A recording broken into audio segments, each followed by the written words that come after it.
Joining me now, Congresswoman from South Carolina, Nancy Mace. She was the first woman graduate of the Citadel and the first GOP woman elected to Congress from South Carolina. Congresswoman, how are you?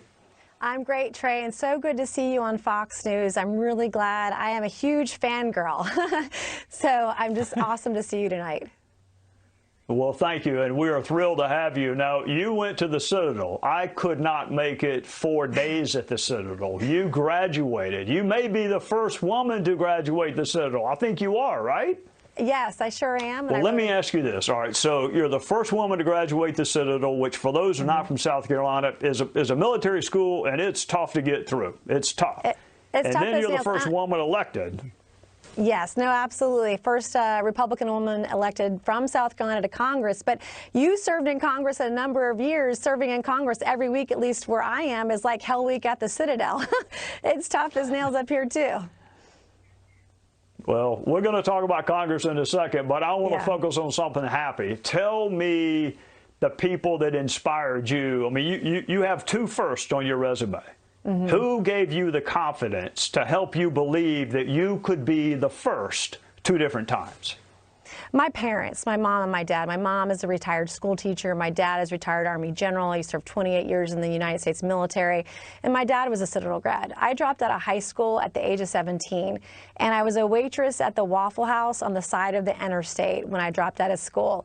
And when I stopped going to school, my parents said, well, if you're going to stop going to school, you've got to start going to work. And I learned some very tough lessons during some very tough times. And I was 17, and I eventually got my high school diploma. But a year later, the Citadel decided to let women in, and that was in 1996.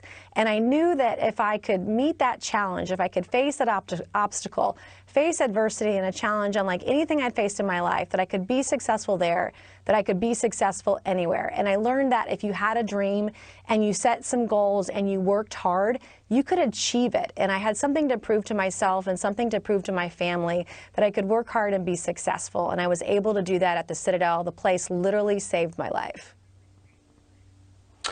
What gave you the confidence, the inspiration to say, you know what, I've done this. I also served in the General Assembly in South Carolina, but now I'm going to take on national politics. I'm going to run for Congress.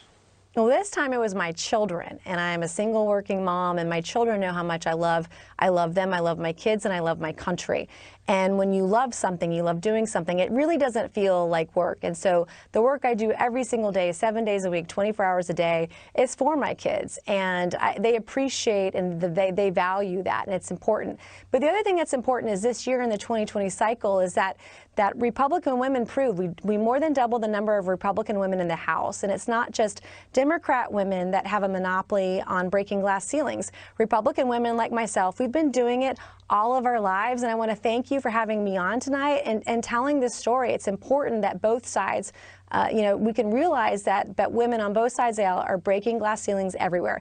And I can tell you, the freshman women in my class, they are tough as nails, they are smart, and nothing and no one is going to get in the way of them holding and us holding Nancy Pelosi accountable and this Congress.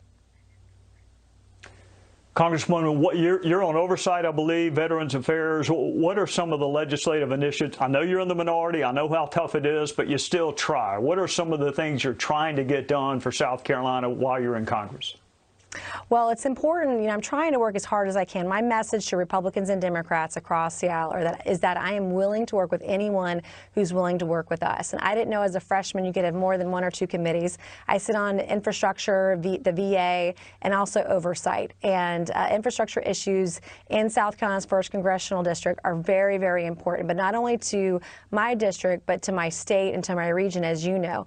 And the VA, having seen my father deal with health implications from exposure to Agent Orange in Vietnam for his entire life, nearly, I really respect and honor and admire those men and women in uniform who sacrifice everything to serve us and protect our freedoms here and abroad. And then, as you know, on oversight, trying to follow in your footsteps a little bit, Trey, holding government accountable, looking for waste, fraud, and abuse, and exposing the corruption. You passed my footsteps a long time ago, Nancy. You're 2 different firsts, and I'm 0 different firsts. So thank you for coming on. I hope you have a great weekend.